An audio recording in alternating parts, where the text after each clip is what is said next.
মেঘরাজের হাত থেকে আর্যকে বাঁচাতে এসে বন্দুকের মুখোমুখি হলো অপর্ণা। হ্যাঁ বন্ধুরা, চিরদিনই তুমি যে আমার ধারাবাহিকের আগামী পর্বে আপনারা দেখতে পারবেন যে আর্যকে বাঁচানোর জন্য অপর্ণা পৌঁছে যায় মেঘরাজের সেই ডেরায় যেখানে আর্য স্যার ছিল। আর অপর্ণাকে দেখতেই মেঘরাজ ছুরিটা বের করে অপর্ণাকে বলতে থাকে, তোমার সামনে তোমার আর্য স্যারকে আমি শেষ করে দেব। তখন অপর্ণা চিৎকার করে ওঠে আর বলে, আর্য স্যার।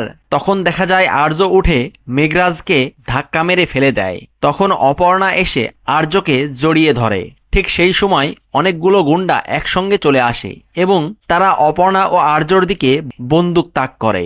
তখন মেঘরাজ বলে, এবার কি হবে তোমাদের? এবার তো তোমরা দুজনেই মরবে।